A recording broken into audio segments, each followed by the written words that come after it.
Bukan situasi penyebab stresnya yang menjadi masalah, tetapi persepsi kita akan situasi tersebut. Manajemen cemas sama dengan manajemen persepsi. Halo teman-teman, di video ini aku akan membahas buku atau mereview buku tentang membentuk mental yang tangguh di masa kini. Nah, buku ini berjudul Filosofi Teras.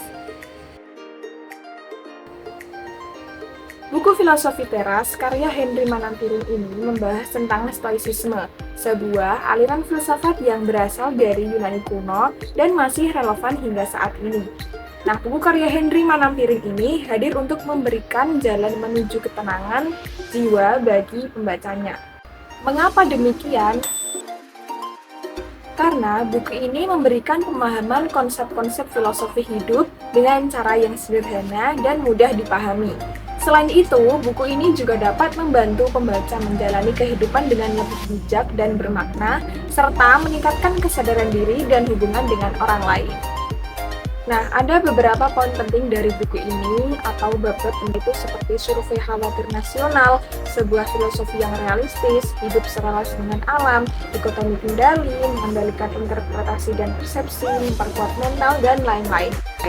Tetapi di video kali ini aku mau ngebahas tentang dikotomi kendali. Sebelumnya, aku mau menjelaskan definisi stoicisme. Nah, definisi stoicisme adalah filsafat yang mengajarkan bahwa kebahagiaan manusia terletak pada kebijaksanaan, yaitu kemampuan untuk membedakan hal-hal yang berada di luar kendali kita dan hal-hal yang berada di luar kendali kita. Nah, konsep dikotomi kendali sendiri yaitu membedakan antara hal-hal yang berada di dalam kendali kita dan hal-hal yang berada di luar kendali kita. Nah, hal-hal yang berada di dalam kendali kita itu seperti pikiran, tindakan, reaksi diri, dan lain-lain. Dan yang tidak bisa kamu kendalikan atau hal-hal di luar kendali kita yaitu pendapat orang lain, hasil akhir usahamu, masa lalu, dan lain-lain. Nah, maksud dari dikotomi kendali yaitu seperti contohnya ada kutipan di buku ini yaitu setiap hari kita akan berhadapan dengan perilaku orang lain yang menjengkelkan. Nah, sifat dari orang lain yang menjengkelkan itu adalah salah satu bentuk dari hal-hal yang di luar kendali kita. Jadi kita tidak bisa mengendalikan sifat orang lain terhadap kita. Nah, contoh lain yang sering terjadi yaitu kita dihadapkan dengan kemacetan. Entah kemacetan karena ramai atau karena kita berhenti di lampu merah yang cukup lama.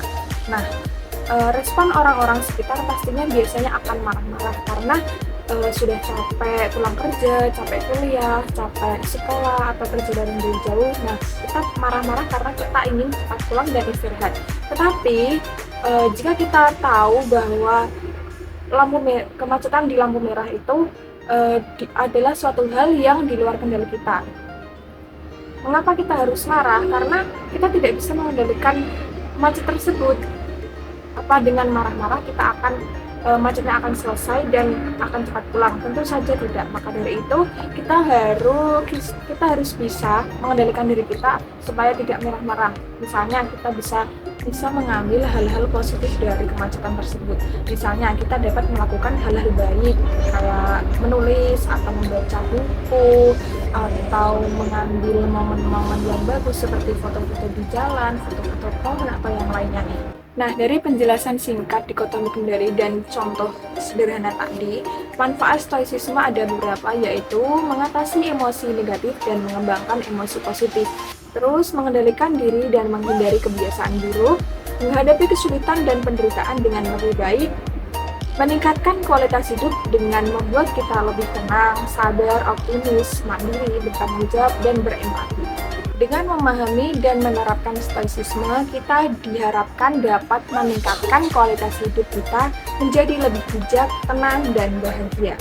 Nah, dari penjelasan singkat tentang buku Filosofi Teras ini, kesimpulannya buku ini adalah buku yang cocok dan sangat bagus untuk pembaca yang ingin memahami konsep-konsep filosofi hidup dengan cara yang sederhana dan mudah dipahami. Apalagi buku ini juga sangat cocok bagi kita para Gen Z tentunya, yaitu untuk membentuk mental yang lebih kuat dan lebih bijak untuk menghadapi hal-hal di luar kendali kita.